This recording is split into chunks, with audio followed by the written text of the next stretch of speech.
I want to know from all of today's guests, if you had been in my shoes, what would Chef Dev have been trying to convince you to love? Have at it. Stella, you go first. What can't you stand?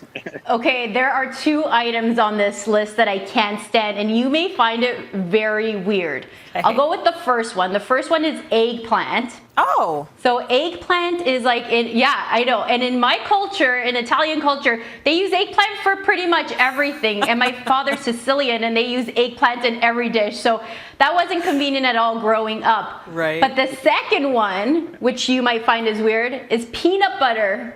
I hate peanut butter so much. I don't know what it is. Yeah, I know. Everyone in my household loves peanut butter, but me. I know. Do you eat peanuts? Stella, would you ever have a handful of peanuts, though? Yeah, it's just a weird thing with peanut butter. Ever since I was little, I just can't stand it. I don't know what it is. That is so interesting. There's like no convincing me. Okay, Jason Lee, I'm going to go to you now. What's the food that you hate or the foods that you can't stand? So I'd say that, like, hate is a very strong word. However, I'm just definitely not exploratory when it comes to exotic proteins. So, for example, like, I was at a dinner once years ago and somebody was ordering alligator and kangaroo, and that's, like, not my jam at all. And also, like, I'd say any kind of exotic protein. Like, why are crickets involved? Like, here's the thing. I love a good baking competition show, and I don't know why somebody has to put in a cricket into, like, a perfectly good chocolate cake. Right. So not into exotic protein. Okay, Christian, how about you? What food do you hate? I will try anything. Once, twice. I'm like, why not? Be adventurous. I've had alligator. I've had gooey duck. I've had all sorts of crazy things. And I will try them. I love them. Alligator is actually quite delicious. But the thing I don't enjoy is actually bitter melon. It really is one of the most bitter things you would ever taste. And like, I like some bitter people, but not some bitter melon. Like, oh, that's so interesting. So you would try anything, eh, Christian? Like you're okay with like chicken feet and pig's tail, and you're good with that? Oh yeah. Okay. Yeah, I don't know if it's from spending time in the South where they'll fry up everything, but yeah, I'll try it.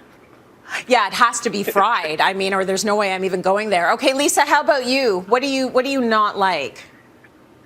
I have to tell you that this question stumped me for nearly a day because I am such a foodie. I will try anything once, but I did come down to the answer that I do not like any animal parts that look like animal parts.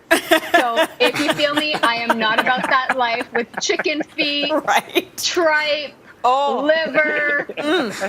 I'm not about it. Don't bring it near me. I will not touch it. No, no, no. Dev, I bet you there's no foods that you absolutely hate, or are there? For me, I'll try anything at least 2-3 times, to be honest with you. It depends on who's preparing it, the seasonality of the ingredient. It's mainly the mode of preparation. Black licorice is something that I just don't jive with. I do love fennel. I do love anise. But black licorice is just a bit too pungent for me. I find the beauty in everything. Even offal. I know Lise said she's not into tripe and chicken feet. I love that. I just think dim sum when I think about that, and I want to get in there. Oh, gosh. I came home once, and I'm still scarred. I opened up the pot on the stove, and there was a head looking right back at me. It was like a goat head, Dev. I'm not okay with that. Nice. I don't want... And then I remember once my family did like a pig on a spit at, at the family farm. The kids were crying. I was crying. I don't want to see the pig on the spit with the big apple in the mouth. I don't want it. Anyways, thank you, everyone.